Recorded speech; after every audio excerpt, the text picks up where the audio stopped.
Yep, a little seat of the pants over here, but here we are. We are live again. I got Brian Summer recovered from tarmac duty. Brian, what's going on? Yeah. Yeah, definitely back on the tarmac again.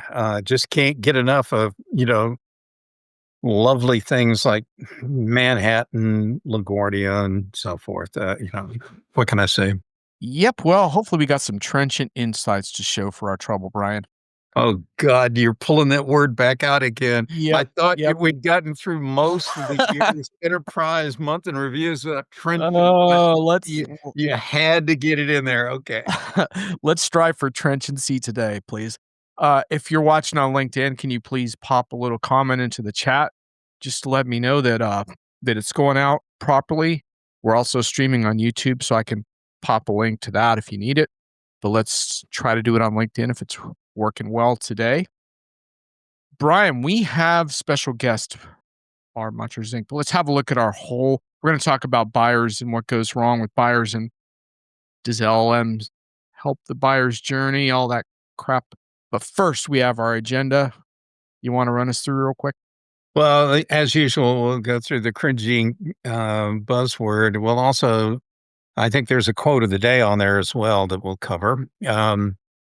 Got the usual, top three over underrated kind of stories that you and I'll each cover. And then we've got our special guest for the halftime show.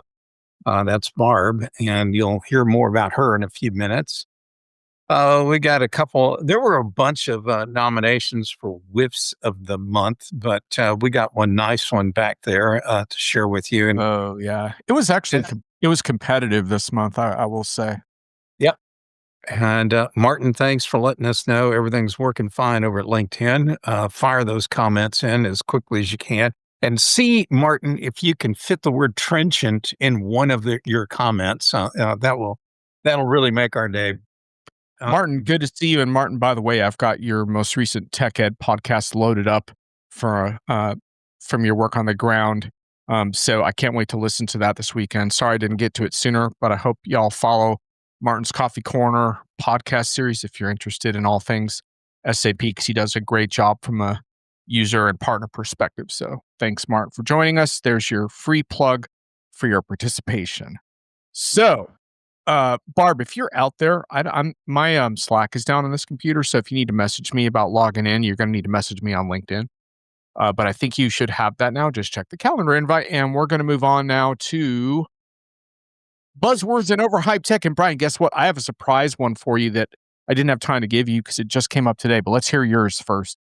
So I was at a presentation this week, and in one presentation, one presenter used two words I had not heard before. I didn't know that action could be turned into a verb, actionize. That was a new one. I had to quickly write that down on my notebook tablet. And as soon as I actionize myself, I might try and figure out how to weave that into a Diginomica posting. And then the other one was robotified, and that was a new one. I didn't know that the noun robot could be I don't know what that is, or verb that you robotified something. But anyway, there I got 2 for 1 in that one little 20-minute presentation. Brian, And I'm thinking for our end of the year buzzword collection, we may want to go with robotified, which is the I love roboticization of the fast food industry. Think yeah, that could work really well. I like that. I'm going to write that down. Robotified. Yeah. That's something, that's what's going to happen if Popeyes ever adopts robots to cook chicken. It's been robotified. Anyway, Exactly. love that robotified chicken from Popeyes. Okay. Then I also heard in that same presentation about 28 times I heard about how electrons are the new oil. And remember the old quote a couple of years ago that everybody liked to talk was, um, it, uh, it was digital is whatever is the new oil or something like that. But anyway, and electrons are now the thing. So now that we know that, and everyone's can start dropping these in, everything, status memos, whatever, because your AI LLM hasn't been trained on the new words yet. You have to manually insert them. That's your role as the human in the middle. is to use these new words. Brian, I think you're really gonna like the additional one I have, which you may have heard before. I was hoping you hadn't heard it. It's forever layoffs, and you can do a search on this on YouTube because I watched this guy ranting about it. But basically, it's the new sleazy corporate practice of constantly laying people off in batches under 50 to avoid all kinds of various compliance things that are summoned once you get above the 50 head count dismissal. Forever layoffs. That's a brutal modern buzzword for our times. See, I thought where you were going to go with it was data was the new oil. That's right. Thank you, Martin. I thought where you were going to go with the forever layoff was the idea that we're going to delayer so many layers out of a company that we have permanently and forever kind of laid off, these roles, people, and positions. But okay, I like the. Yes. Well, I don't like Yeah. the concept, but I like the word. Yeah. Oh, Okay. no, it's a brutal concept, but it deserves to be called out, and, in any way, that's the calling out. And now we are here with our top stories. This one is one of my top picks. This is over at Upper Edge. When John Belden does a project failure deconstruction, it's usually gonna be pretty definitive. This Deloitte project, this Xiamet Zimmer Bionet, it's just a mess. And one of the most depressing things about it is you could have pulled it out from the headlines from like 15, 20 years ago. It makes you feel like we haven't learned really a darn thing. And maybe Brian, we haven't. But anyway, it's definitely amazing to watch the skirmishing. And as John points out, this is an SAP ERP project, but the technology in these things is generally not the key issue in play, but it is how three parties can really screw something up. And it's funny how Deloitte always seems to find itself in the middle of these things. But anyhow, I think the key takeaway here is that John talks about is a one-sided commercial framework to create predictable outcomes that feel fair on paper but lopsided in practice. So anyway, I think it's really, really important for customers and even in this modern day and age to realize that you're at a little bit of a project management disadvantage compared to the big firms. And if you're going to involve one of these big firms, you sure as heck better have someone else in and around auditing the progress of these things. Because the other really depressing thing when you read about these project failures is how long it seems to take people to come up for air and say, this isn't heading in a right direction. I don't know why the interventions don't happen sooner. This story feels like it could have been written in 2003. Oh, I think it could have been written about 91. Yeah. Um, the By the way, I flagged a couple of months ago in one of my top three stories a predecessor story on Upper Edge on this very same case. And the same guy wrote it, and he was basically predicting then how this thing would go down. And this very good article. It's a long one. It really does talk to the point you brought up, which is it's the commercial paper that's the problem. Now, I'm no stranger to doing ERP projects. Period. Do a bunch, done a zillion. One of the things I always caution clients is you write your paper for the deal. Don't use the vendors. And vendors blow head gasket over that. Yet I know they have software that maps the customer's, proposed contract wording against theirs and might even suggest an alternative bit of language. On my bookcase over there, I actually have a three-ring notebook of mine, about yay thick, that has what the optimal verbiage clients ought to use, what the vendors are probably going to use, that's what they think is optimal, and then maybe what you could live with in between. Um, I can't, I don't know why anybody would accept a standard master service agreement or other kinds of contract documents from a vendor. If you're going to use a counsel to help you on this, and I advise you definitely do that, don't just use any attorney or any contract attorney. Get someone who's got a load of experience with software and services kind of arrangements. And I know Upper Edge does a lot of that kind of work. And we're neither you or I'm trying not to speak for you, John, but I don't think either one of us is recommending who you ought to go, Nope. work with. But the idea that you need to reach out and deal with someone who's going to help you unravel decades of tweaks that vendors have put into these contracts to keep them very one-sided towards the vendor. You need to unravel all that before you move forward. Sorry. Anyway. Yes, indeed. All right. Well, we will pick up the pace, but I think that was an important one. So definitely track that. And by the way, don't assume that AI can solve this for you by criticizing a contract on its own. You need expert advice and counsel. My Well, next we top do story. we do have we do have one resource they could tap into when we get to the Oh, whip we do. section for a legal eagle We do. resource you'll want to We get to. do. Anyway, on We with your do. second story, John. Well, I'll make this one pretty fast. I actually saw something that Tim O'Reilly wrote that I liked.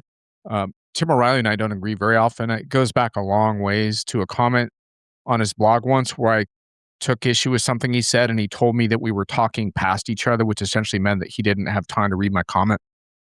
So sorry, Tim, but ever since then, I just haven't been a fan. But he wrote a really consequential piece about AI, and I won't go into all of it here because we're going to get back into AI in a few minutes. But the gist of it is, it's a really important distinction that Tim is making here between AI as a worker or a tool, and he opts for the tool side. And I think that's where I would land as well. And he explains in these pull quotes here, which you can read on the screen, why he takes that stance. And I think it's a very valid stance. Now, in my weekly hits and misses, I talked about how, I don't care as much about the semantics of what you call your AI as I do kind of how you implement it. But it's becoming increasingly clear that your philosophy of how you want to treat people in the context of your AI is becoming a defining factor for your employees and for your customers. And you need to look at that both as a company and as a project team and all of that. And I think Tim's piece, whether you agree with his take or not, provokes that essential conversation, which is why it is a little bit semantics, but it's more about your organizational philosophy more than anything. So that's my second pick. Shall I move on to yours, Brian? Because we got to get our guest Okay. on stage here soon. And this is just a real quick aside. Uh, Frank Scavo did a really good piece on the risks of generative AI for therapy and companionship, and I give him a lot of credit because this came out of a podcast that he did, and I was like, Frank, you kind of mentioned this as an aside, but it's actually a really big deal. And he researched it more, came out with this piece, and the core here that I think is really important that relates to our enterprise concerns and beyond is there's been all this talk about the AI market bubble and stuff. And what I said, kind of like sarcastically, is if OpenAI was signing 7 and 8 figure enterprise deals, they wouldn't be opening up their tool to more and more therapy, advisory, and porn. So that's kind of the connection that I make between OpenAI's pursuit of porn and therapy, which is not just them; everyone else is doing it, or a lot of LLMs are doing it. But anyway, all right, Brian, what you got? Um, oh boy, I'm trying to remember this one. Oh, this is Jan LeCun. Yeah. Jan LeCun. He's been taking a stance against LLMs for a couple years now after initially kind of being an advocate for them. And this was Yep. a good article. He's got a lot of YouTube videos on this topic, by the way, as well, that are really worth watching, like 1 hour presentations of his point of view that have been building up for the last couple years. I recommend watching one of them. Yeah. So for everyone on the podcast here, this is a really intriguing discussion because he's basically saying that all this money being poured into the research and development, and we're talking billions per major LLM to build out large language models, may be a dead end, and that you're not going to achieve general intelligence and a whole bunch of other kind of things based off of an LLM path. And there's also this question: should they go for a different way, which was using uh, more a worldview, where they look at things like videos and other kinds of directions? There's no clear answer here on this, but it does show that the world model is something most of us don't have enough experience with or knowledge of at this time. And there's certainly no product out there really around that yet. But I think we all owe it to our whatever employers, clients, and so forth to be on the lookout for this. Because if his observations are even partially correct, it will have systemic impacts on not only the AI market and the vendors in there, but even on the capital markets because of the way the capital is being deployed right now on LLM based technologies. Anyway. Yep, and Lacoon's not the only one making noise around this. Gary Marcus has been doing it for even longer, and Lacoon has been trying to train world models in this capacity. There's some really interesting startups on this topic, including one by Fei Li. There's also some fascinating work being done around active inference. We've written about that on Diginomica if you want to check it out. Like Brian says, it's not operating at the scale that LLMs are currently, but I think everyone should kind of understand that there's a lot of different approaches happening right now that are really interesting that could really change the markets. And like you said, maybe even Mhm. poke some holes in the existing market. On to your Uh, next one. Let's rail them through. What else you got? oh, this one, really, I just want to point out it's um, if all you track and care about are some of the US vendors, particularly in the AI space, then you're doing yourself a disservice because there is a lot of other stuff going on in other parts of the world. One of the big questions is around sovereignty. And I heard a lot about that, for example, at some of the Oracle and Oracle NetSuite events that I went to in the last month.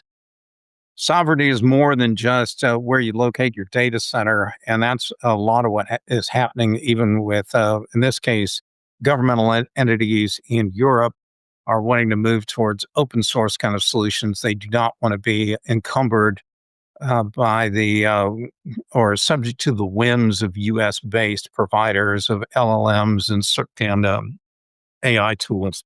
Anyway, it's something to watch because this whole thing about the politics and everything else of where data resides, it's fluid and it's a pendulum swing. And right now it's swinging back towards individual sovereign environments. Anyway, that's it. On that. Indeed. Okay. And lastly, there was just a survey. This isn't a real full blown study, but it did come out of MIT Sloan. And if you're having trouble reading it, and I am without putting my glasses on, but it basically was a poll, not very scientific, but it was asking some execs, what do you want AI to do? You want it to organize a trip and book your travel? Do you want it to plan your meals and order groceries, blah, blah, blah. The last item caught my attention. I don't want AI to do any of these things. And I was like, yes, that is Woohoo! exactly where I'm at. No doubt. And I think it also points to something that's been bugging me for months now that I've thought for quite a while that we're in an AI bubble. And more importantly, it's because I see this big disconnect between all the overblown hyperbole out there in marketing expenditures and the outrageous amounts of capital going into this space and the valuations for companies. And yet, when I look at the proof points of my interactions with AI tools are so abysmally bad, it makes me think a correction's got to come. And the fact that executives would say, I don't want it to do any of this stuff is just, to me, just validates that there's trouble in River City, and it begins with a T and it starts with technology. Anyway, The slide's not going to win any awards, though. Anyhow, okay, all right, but but a good poll nonetheless, and I wish I'd had a chance to vote on it. And we have our halftime show. By the way, if you are on LinkedIn, please pop in a comment so I can track that. Because our LinkedIn audience is a little quiet today. We got to juke you up a little bit here. Maybe the next discussion will be what it takes to do so. We have Barb Mosher Zink joining us, and Barb, Brian usually has a bio slide. So you ready for this? I Okay. never know what's going to be on the slide. So, it's pretty tame. oh, Brian, you didn't do the whole like social media personas thing. I actually started digging around, seeing if I could find something, like 15-year-old embarrassing post she might have done her write up, but I don't know why. I was feeling particularly generous the other day, and I kept it very businesslike. So you Brian, got man, you got lucky, Barb. He scours stuff. Oh, He's I find scours, yeah, he finds some weird stuff, but yeah, I do. you actually look really professional, Barb. How's it I'm going? sure it's out there. I'm good. Thanks for having me. Yeah, live from Nova Scotia. Yep. 5 o'clock and it's dark. So, yeah, just a little bit of context on Barb and bringing Barb onto the show. Barb's a longtime, Diginomica contributor and, has really held down our overall marketing strategy for a long, long time. And you and I have worked together in different capacities. I've edited your stuff. You edited, the Informed Buyer book that I wrote that took a while to get across the finish line, but I could never have done it without your help. So, we've learned a lot from each other over the years, I think, in having that dialogue, and now everyone gets to get a little sample of it thanks to your most recent article, which we're gonna get into, on B2B buyers and how they're changing. But I think I really wanna start, and I wanna get Brent first. Oh, begins with a P, and that stands for Dr. Pepper. That's inside baseball, folks. Brian and his Dr. Pepper. We'll get to an anecdote about that a little bit later on. Hi, Brent. Nice to see you in the chat. Barb, before we get to your article itself, can you just share a little bit about you've been tracking sort of what B2B buyers care about for a long time. What are you seeing over the years as like changes? I mean, obviously we had big changes with more search oriented behavior, but what have you been seeing just from your vantage point? Well, I think that the talk about going to LLMs for everything may be a little bit overstated. I think the talk about the website being dead is really overstated. It's definitely going to evolve, but I think that buyers are still going to the website. They're still wanting to find information about the products and services of the brands they're looking at, and but we're not as as the vendors giving them what they need. So I think that's the big thing. I don't think that is going to change anytime soon either. I think that's kind of the big things I've noticed. Yeah, you know what's interesting about that too is that this whole thing around vendors not giving buyers what they needed has been this long time problem in our industry. And, when I used to have arguments with Hank Barnes over at Gartner, who has done a lot of the pioneering research on this topic, it was really interesting because it seems like a contradiction at first, right? Because you're saying, well, we have a new, more independent buyer. And so maybe vendors think they're off the hook or something, but it feels like they'd never really step back and say, okay, what are the implications, right? Because it's not that that the buyer doesn't want to interact with the vendor. In fact, they seem to judge vendors more than ever in terms of like how they get to interact with them. It's just it's more on their terms maybe, and vendors don't get that. Yeah, I think, I mean, me personally, I don't want to talk to vendors when I'm researching and trying to pick products that I want to work with. I want to know as much about that product up front. And it's really hard information to find. And from a software perspective, a lot of that information is in the technical documentation that, it's on the website on a lot of sites, but it's buried and it's really Yeah. hard to read and understand. And if I can't figure it out, I lose interest. And as a journalist trying to understand these products, looking at their websites, I'm like, yeah, your messaging is too fluffy and makes no sense to me at all. Like, what are you all about? I do that. I ask them a lot that they don't like that. Yeah. so Oh, go ahead, Brian. so I've helped a lot of consulting firms over the years, in addition to some vendors. And one of the most hilarious things I'll do is I'll pull uh, everything, a number of different statements from each of their competitors' websites and their own, and I'll ask the partners in these firms, okay, which one of these comments on here, and there might be 6, 8, 10 of them up on a slide, which tagline is actually from your firm? And not only can they not identify their own tagline, but they are astonished to find out that they sound all the same. Yeah. And so there is incredible lack of differentiation in how they market, and more importantly, the information you're talking about, Barb, that you go to the website looking for often is at best function feature stuff, but it rarely describes the experiential angle of what the solution is going to do for the customer of that technology. It's totally Exactly. devoid on that. Yep. Most of the websites I see could be the McDonald's bill of materials for the Big Mac song, 2 all beef patties, special sauce, lettuce, cheese, pickles, onions on the side. Just a bunch of functions and features they string together, throw it out on a slide, and somehow we're supposed to get excited about that. And it's not, and it's missing the whole point, like that Coke did around the same time, where they had all the kids singing, "I like to teach the world to sing on top of a mountaintop." They're not selling carbonated water with caramel coloring, high fructose corn syrup, and all the other ingredients that go in a Coca-Cola. Anyway, you're right on. Yeah, and I think for me, like, I have a technical background and I have a marketing background. I do marketing consulting. So when I talk to vendors for my pieces on Diginomica, I kinda hit them at both angles, and sometimes they're not quite sure how to answer me. They don't wanna go deep, and I don't know if they don't wanna go deep because they don't know the answers, or if they just think I can't understand it enough to tell me how things work. But I need to understand it to kinda talk about it, and I think buyers are the same way. They wanna understand what these products do that help them solve problems that they have. Got a nice comment from Martin. He says, "Wow, I don't have the feeling that many journalists and even analysts go that deep as Barb." Indeed, and Barb, I think that speaks to the value of really having a an area that you focus on for so long, and really looking at how it evolves and also how it doesn't. Which brings us to our piece. If y'all haven't seen the piece, it's called "Buyers Are Engaging with Vendors Sooner, but Not for the Reasons You May Think." And this was based on Six Senses' new B2B buyer experience report. I will paste the link in the chat, though it may not come out on all of your chats. So just have a look at Diginomic if you want to see it. But Barb, what was sort of the gist and the findings of this latest report?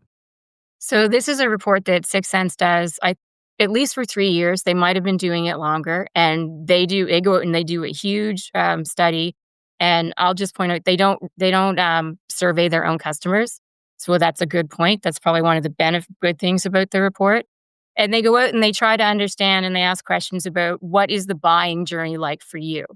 So what their big thing was that 70% of the buying journey happens before they even talk to a vendor. They do their research, they do their selection of their short list, and once they do that, then they go and they reach out to vendors. So that's kind of been their standing perspective from the research. This year, that kind of shifted, and it shifted that now they only do they're 60% roughly, and 40% is at the 40% point is when they reach out to vendors. So they're hitting vendors earlier. And what they tried to figure out was, oh my God, is our 70/30 all wrong? Is it changing? And it's not. It's just that there are reasons they're reaching out sooner. One of them is the AI point. They want to know, these buyers want to know what's AI in the product. And they're not getting it from the website. And I can tell you, if you look at a lot of these technology, Sound familiar, Brian? yeah, there is like nothing on the website that tells you anything deep about their AI capabilities. So that's one of the reasons they reach out sooner, because they've been mandated, according to the study, by their bosses and their leadership to have AI in that product that they're buying. And they need to know what it has and how it works and what's all the security and governance and stuff around it. The other reason they're saying is it's economic uncertainty. So budgets are shrinking, people are getting worried. They want to make a decision faster so that they don't lose their budget to buy that product. But the kind of catch there is they already know who they want to buy. They just do it faster. And so they're not really worried about the risk, according to the report, of buying faster, because they already have done the research and they know who they want to buy. So they do a short list, like 4 to 5 vendors.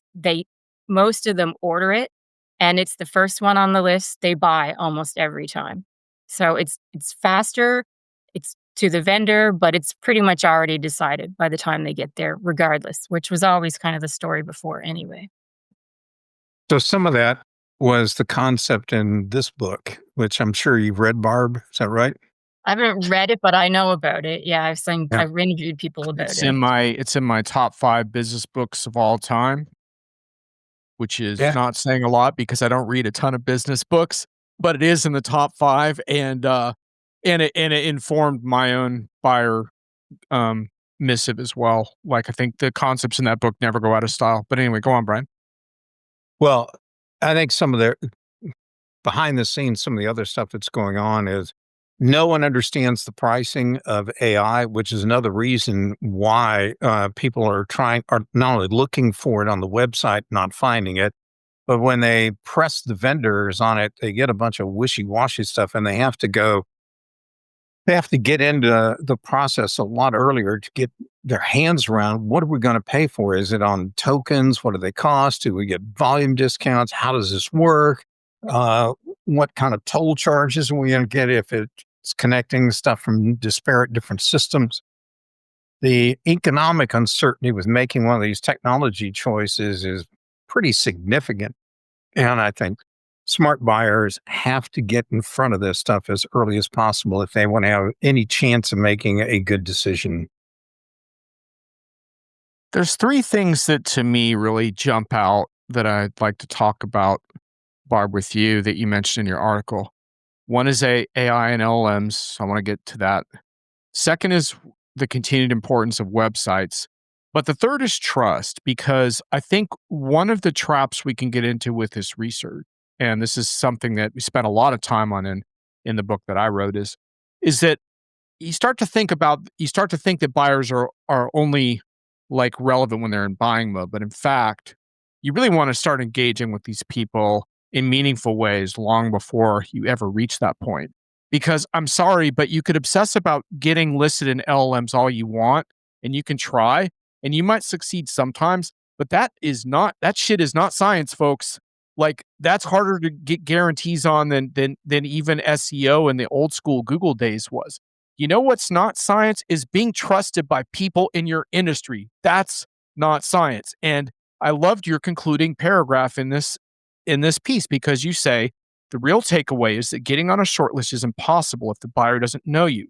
Vendors need to get on a buyer's radar long before the buying journey begins, and that requires not just getting found in LLMs, but becoming a trusted resource for buyers all the time so that when they're ready, maybe if they're lucky, they'll add you to your list. I think that's a really, really important concept that I hope vendors reading that don't overlook and think, oh, we got to get listed in LLMs because that's what the research says.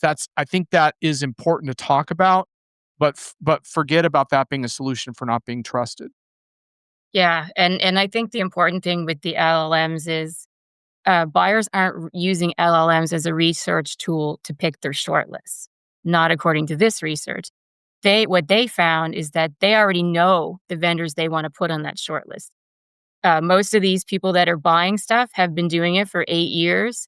They're, an average age of 40 years old. So they already know these products, the big ones anyway. So when they go to the next company and they have to do that buy again, they already know who they want to put on that short list.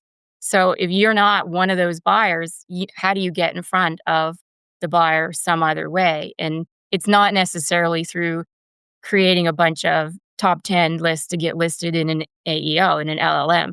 You can do that, but I don't think that is what's going to work for you. You need to create really good resources and content that people want to engage with. And that's not necessarily just through your brand, but through working with other people in the industry, with influencers and other people that are going to help share your ideas and your stories so that people actually become aware of who you are. And that's not, I mean, it's not going to show up in the LLMs the way you want it to. Brian, you're deep in thought. Something's percolating there. Something's percolating. I'm thinking about those lovely emails you and I have been getting the last couple of weeks. Oh And my God. Barb, we've been getting these hyper personalized schlock PR pitches from hell. Have you been getting those too? I don't They, know. I get so they many. sound I they get lost. sound so personalized. Like, I've been listening to your podcast. I was up late at night and I was so inspired by the content and blah blah blah. It's all this like sophisticated ass kissery written by a machine in order to get you to like embrace their pitch, which usually has nothing to do with the ass kissing that's going on. Yeah. Brian, Brian, do you have a sample of any of those? They're uh, hilarious. I'll pull one up here in just a second, but I do want to point out the lack of connection between I got one today and they were going, "Oh, that article you wrote about Oracle and ERP and like, oh, you're the man," that kind of crap, that they're talking about in there. And then they want to pitch me something that has absolutely nothing to do with ERP. Like I'm going to drop everything to pay attention to this AI generated dreck. But anyway, this is marketing and AI going off the rails here. But I'll pull up an example here in a second. Talk among Cool. yourselves. Okay. Well, I yeah, go I ahead, think Bart. it's interesting. I talked to Kerry Cunningham about this report. He's the head of research and thought leadership at Success. So he's the one responsible for doing this report. And one of the things he said to me was, if you're not on these shortlists and you have to get on these shortlists, you have to get out there and you have to slam these buyers to kind of get their attention. And I'm thinking, oh my God, I don't need 10 more emails that look like they're personalized that don't mean anything. Like, I hate that. There has to be a better way to get buyers' attention than having a BDR, whether it's an AI agent version or not, doing all this crazy outreach like that. I think would annoy a buyer more than help. Yeah, like Well, here's a novel idea. Maybe create a podcast series I actually want to listen to, and I get to know a bunch of people from inside your company because of the great information that you're sharing. Wow, oh my God, like actually create something of use and value in the world. Like, wow. Oh no, I thought AI was going to fix all that for us. I mean, this stuff is getting comical after a certain point. The other thing I'm going to point out too is that getting listed at LLM is really an elaborate thing, and like you're saying about the websites, the articles on this topic are not very good, and you got to be really careful you're getting the right advice about this, because when an LM trains on content, it does not necessarily surface if you go to AI search, for example, and search, a lot of times it's a consolidation of a number of different perspectives, and it doesn't necessarily list where those sources are coming from. And when it does list where the sources are coming from, that's not from inside the LLM. I'll spare the long overview, but that's coming from RAG context, which is essentially some kind of knowledge graph or vector embedding that is them being ranked, chunked, and prioritized, and only a handful of sites are getting listed. And that's a whole separate thing than the LLM itself. So before you start thinking, oh, it's going to be easy to go get listed in LLMs, well, it's not. And I do think it is worth looking at that, and how it is you can be successful in that. But to me, like, it's all I just think about it as an overarching strategy, Barb, where, and this is one thing I really like about your articles, is that you're always asking, like, what about this piece? Like, everything's got to work together, right? It's the website matters, the LM visibility matters, the trusted content matters, it all matters. Yeah. I had an really good interview with the CMO of Bloomreach for my next article upcoming about the website and what's happening to it. And it is definitely not going away, but it is changing because you do have to have it work for both people and for the LLMs. And I kind of asked her, I said, how do you do both? Because it's two different ways that you want to surface an experience versus give me the information. And she kind of gave me examples, and I just thought that is really going to change the way we build websites. So, but they're not going away because the LLMs still need all that content. So for everyone who says the website is dead, it's not. It's not going anywhere, because if it does, what's going to feed the LLM content? I don't know what else would, other than, LinkedIn social feeds, which are, let's not talk about those because they're not Ah, very good. oh man, you know how to push that button, don't you? I'm not going to go there. I've had enough rants. Uh, Brian, what are your thoughts? Well, I mean, if you guys have got a bottle of Pepto handy, I can read you this lovely AI entreaty I got this morning. You want to hear it? Yeah, let's hear that. Hi, Brian. I noticed your recent LinkedIn discussion about the fast changing focus in AI training. I don't think I ever wrote them one, but anyway, and it sparked a few thoughts here. It also brought to mind your piece, Rethinking Success in Next Gen HR Tech, where you zeroed in on how companies are reimagining talent strategies in response to emerging tech. I don't think that's what I wrote about. Anyway, God. just this week, I've seen finance and HR leaders looking for concrete ROI links from their AI and SAP investment, especially as Q4 planning draws closer and the pressure to justify those budgets for Oh my retention God. growth. This is like, is there a gong? Do you remember the Gong Show? Can I ring the gong? This is brutal. This the verbose gobbledygook posing as savvy pitch. Oh my But John, God. your Oracle AI World 2025 analysis struck me, particularly the point about Yeah. impact trailing the initial buzz. Oh my God. And it goes on. It's three more paragraphs to this. Brian, we were at a Brian Summer fan club meeting, and I was struggling to actually get a word in because everyone was testifying to how great you were. But finally, I had a chance, and I said I've read 100 of Brian's articles, and I've got 25 points that I want to surface. I mean, why did? Yeah, and Brian, I think your prediction around HR applications is about to hit us on the PR side. Like, I think we're gonna just be deluged by this stuff, and Oh yeah. it's gonna be an interesting challenge. Hmm. Yeah. Well, let's stay on that point, and I'd love to hear Barb's thought on this. Is you've been talking about the creation of what I would call quality content that can help people make buying decisions or what have you, or do the research they want to knock out, and yet that's not what's being generated for the most part today. There's just vast amounts of just dreck and repurposed crap everywhere. I'm struggling right now with trying to help some people again on the consulting side. John hasn't even seen this yet, but I have a piece where I critiqued 4 executive chairman type speeches at big 4 firms. And they all were talking about the amazing power of artificial intelligence, how it's going to transform work as we know it today. And all 4 pieces were awful. These were 15, 20-minute kind of TED Talks. You could tell they used AI to generate their slides.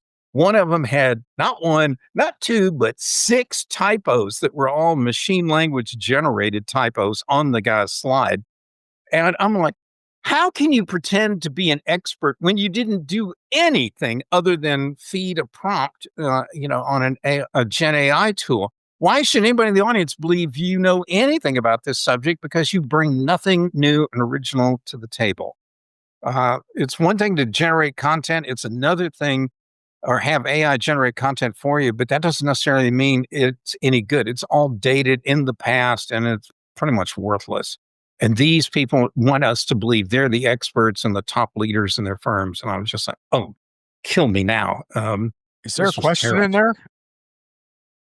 What do you think we're going to see with content? Are we going to get any? Will content actually improve at all, or is it going to keep going downhill? I think it's going to go downhill for a while. I think we're just starting to scratch the surface of the crappy AI content because people don't know how to leverage AI to do anything else. I would love to see some of those CEOs get up on stage and go, you know what, we don't have it figured out, but this is what I know to be true, and this is what we're doing. Because I think that's what the buyers really want to know. We don't believe anybody knows all the answers. It's changing every 5 seconds. There's something new coming out and different. So tell us what you do know and how you're trying to figure things out, and take us along with you, as opposed to just pretending you know everything when you don't know anything at all. And I think that I'm not opposed to using AI to help with content, but I think you use it more as a way to help you figure out what you should be talking about and how to look at things differently, because what it's spitting out is what everybody's talking about. So if everybody's talking about this, how do I bring a different take to it? How do I bring a different story to it? And I think that is going to help us. But a lot of companies aren't there because they have content writers who may not know how to do that, may not know how to look at it that way, because they've been maybe SEO writers who just give me a keyword and I just spit out content, right? So I think, and even I'm not even sure journalists necessarily are the answer to that. I do think it's someone who does have some kind of tech, if it's a software platform anyway, or a heavy tech one, you've got to kind of understand how to pull everything together. And I think we're a ways away from doing that. I think the ones that succeed will figure it out faster, but I think we're not there yet. So I was talking to a client today that had, because one of my big things that I write about a lot is like what AI is good and not good for, and how we get confused by that sometimes, which I think gets to your point. And one of the things I think AI can be really good for is sort of overall campaign and content asset management at scale.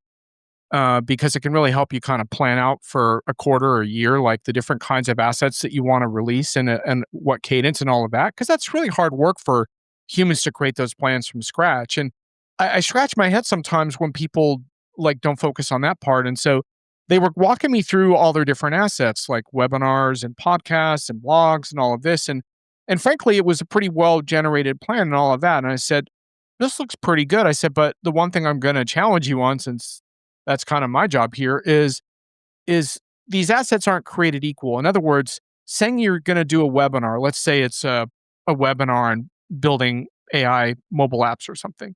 Like all webinars aren't created equal. So just don't say, "Oh, we're pushing out a webinar this week." Like you need to also have a standard inside your firm for what constitutes a great webinar and have the characteristics defined. For example, a robust Q&A period instead of the whole like, "Oh, sorry, we ran out of time while we were doing all our promotional gobbledygook and didn't have time for your questions." Like, why do you think people came to your webinar? They came to ask the questions. Like, so just like have these characteristics lined up for each kind of content and realize, to Brian's point, it's an attention economy. Like people choose where to give their attention. And frankly, I think with a handful of exceptions, which are alarming, they're not choosing AI generated content. And certainly in a B2B context, I have yet to go to an event and hear anyone tell me, "I'm sorry, John, to be late for the meeting, but I was watching this amazing B2B AI generated content, so I couldn't have a talk with you." No one says that. No one cares about your AI generated content. Um, hey, Martin, you had something to say here. Sorry. Uh, isn't that how the Big Four always did? Of course, it's faster and amplified now. Are you talking way back about the project one, or maybe we have a LinkedIn delay loop? He's Anyway, talking about the comment I made about watching these 4 like chairmen of different Big Four oh, firms okay, yeah, totally screw up their yeah. in this Martin, article. that is so deeply cynical. How dare you say that about our consulting leadership? Anyway, Well, obviously doesn't know I used to be one of those kind of people, but anyway, so Barb, let me hit on that point from one other angle, because I'd like to hear you comment on this because I think it's really important. Is all websites aren't created equal either, and one of the reasons why I think vendors and brands need to re-embrace their websites a little bit is because their traffic is going down somewhat. They're kind of like, "Oh, this is legacy, and we need to get in the LLM now." But the website's the one place where they can really control the whole experience for the visitor on their terms and get the signups if they have good content to sign up for. Like, wouldn't you say that it's more important than ever to like create a website that's meaningful and engaging so that your high impact people when they show up actually like what they see? Yes, but that is really hard to do because Okay. So we people should give up really because it's have hard? well, no, but you have to think it's not just personalized. You don't wanna just personalize the website. It's gotta be highly contextual. So Yep. I'm coming to your site for product X, not product Y. Don't put all this product Y stuff in front of me. I don't care. But remember that then I go buy product X. I come back now for product Y. Remember, I already bought X. Don't show me X anymore. Show me Y. Like it's super contextual how we need to build that experience. Totally, but don't tell brands it's impossible though, because that's gonna ruin my day. Tell them it's hard and they need experts like yourself to help them, but it's doable if you put some thought into it. Yes, it is. All right. And That's what I wanted. yeah. And I will say that a lot of companies or a lot of people are talking about using conversational interfaces as the front end to the website so that you can get that context right off the bat. And then you do go into a website that is highly personalized or contextual to what you're trying to do. And then the next time you come, you can say something different and your experience is completely different.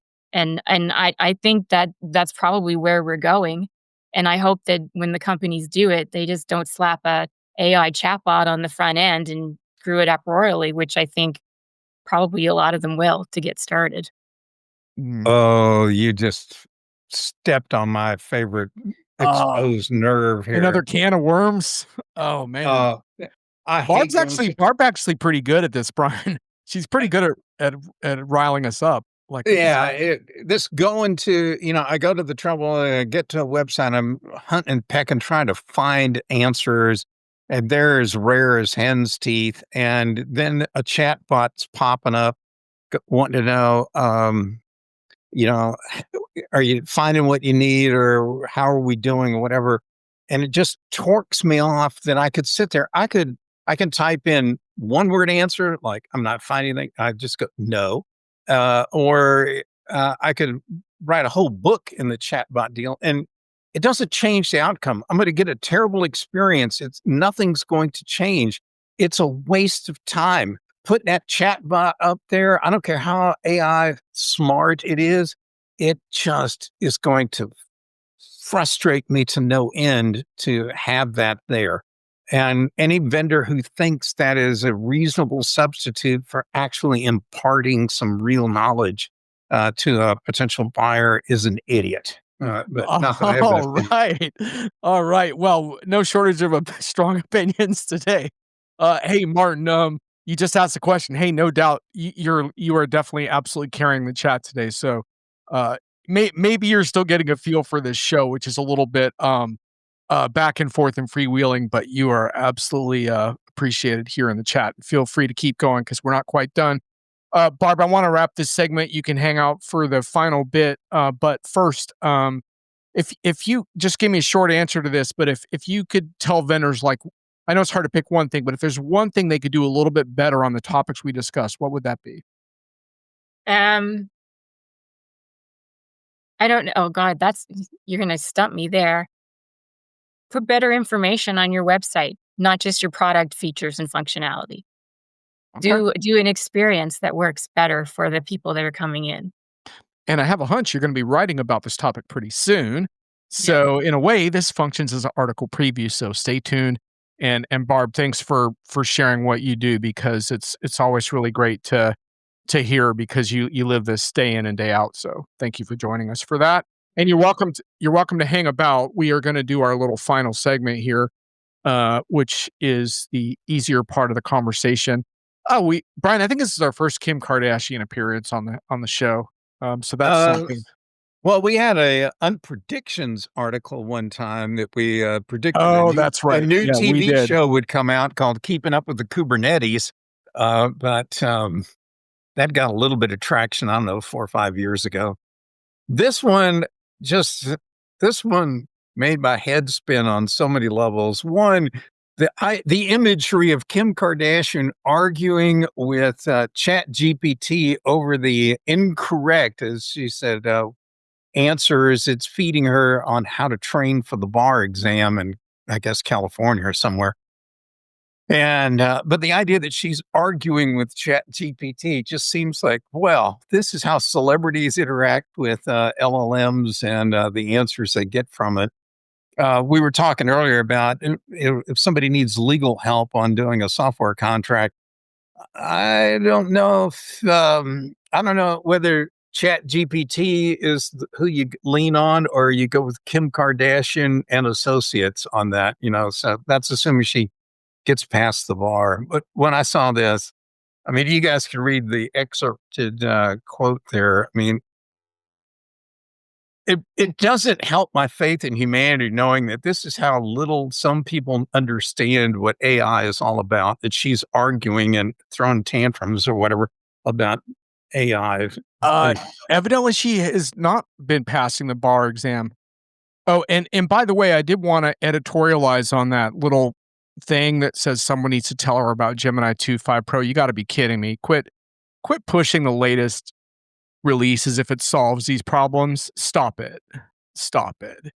But I don't know, Brian, we shouldn't cast aspersions to her legal aspirations. She's just choosing a strange avenue to acquire her credentials, but hope it's not a cul-de-sac. anyway, I wish her the best of luck on passing the bar, and No doubt. might have to go a different route than Chat GPT to really ace the exam. Anyway, good luck on that. I'm just a little disappointed you didn't take my whiff nomination for that people are modifying Meta Ray-Bans to spy on you, Oh uh, yeah. which cost $60 to modify the Ray-Bans, which led to my comment. Being a creep used to be free. Now you have to fork over $60. Uh, but anyhow, I can take the blow, Brian, because this is a good whiff. Uh, Now let's shift gears. This is the most challenging transition in the entire show. And Barb, you're going to come along for the ride here. So just so you know, start thinking about something that inspires and creates value, because that's Brian's dog, and Brian's dog inspires and creates value. Brian, what inspires and creates value besides your dog? Well, I've been working with David Dobrin and some others and a team he's got on figuring out a way to help HR and other parts of an organization, operational aspects of it, understand who in their management ranks isn't adding value. In fact, it is probably destroying value for the company because of the way they interact with people. And I don't have time to go through the whole feel here, but more of this will come out in the future. But this has been a fascinating process going through that and uncovering all kinds of really cool stuff along the way. And one of the things I learned from David just this week was how management oftentimes is something where a lot of people think that once they got promoted to a manager that they clearly already possess managerial skills, they know what's going on, and they don't need to learn anymore. And he told me that no, being a manager is like owning a dog. You might think you know a lot about owning a dog, but the dog's going to show you over time there's a whole bunch of things and tricks it knows that you never saw coming. And you constantly keep learning and learning in life through not just one dog, but multiples that you might own. Anyway, I thought that was a rather, I could talk for an hour on that alone, but I thought that was a really fascinating way to look at it. We all need help learning new little tricks and tools on how to be better managers, motivators, and everything else for the people that work with us. For mine, I will go with I realized I forgot to put that in the deck, but I had it's out on x.com on my John ERP feed. Oh, wait, we got to go into a comment first. Brian's leaving with an interesting teaser. Wonder how many aren't adding value. Well, I think we got to a lot of the people that aren't adding value earlier in the show. So if you missed any of that, I think there was a heavy dose of that. We're trying to focus on what adds value right now. Anyway, so something that inspires. Well, I can't speak to the value in a market sense, but after the last event of the year and back at the airport, I tracked down one of our colleagues who's been on the show before, Bonnie Tinder of Raven Intel in Chicago, and found Bonnie at Bonnie's gate in Atlanta. You guys know that's a massive airport, right? But I tracked her down and I used my app to find the Starbucks next to her gate. There's a nice photo of us doing the toast with our little personalized Starbucks things. And it's like, yeah, we made it through another conference season. And, it feels really good to be able to share a moment like that with someone you respect and trust. And it's oftentimes it's those little moments that make it all worth it for me. I'm not sure if that adds value in other people's worlds, but it sure makes a difference in mine. So Bonnie, wherever you are, thanks for that wonderful moment in the Atlanta airport that just really made my day. So Barb, what inspires or creates value in your life? Um, you know what? My daughter does. So, Oh, she's in her second year of university. I have 2 kids in university, but so both of them really inspire me, but she's in a science program, and where all the kids are out there using AI to write their papers and do their research and stuff, she's, like, anti-AI. She does everything from scratch. She has pages and pages of coordinated digital and paper notebooks and just blows my mind. And I think that we could all learn how to do more of that and stay more that way than just automatically assuming AI is going to be the answer to everything. Now, I will say she did discover Notebook LM, and she loves that she can create cue cards off of all of her study notes for studying her tests. So, but yeah, that's kind of what I look at. I think I like your daughter quite a lot. Think I'm a fan. Love that story. Thanks, and was really nice to have you join us today, Barb. Thank you. And we have a final comment. Cool story. Thought all the stories were cool, so we'll just apply that to all of them. Enjoy Thanksgiving. Yes, I hope everyone has a wonderful Thanksgiving, and Brian, you and I are definitely going to do one more of these before the year ends. We'll figure it out. But sometime in December, we'll be back on a Friday, and we may actually have some surprises in store at that show, right? But we decided not to tease that too much. So Yeah, I think we will have, I think it will be festive in a different way. It'll be a fun kind of conversation. Let's leave it at that. Okay. indeed.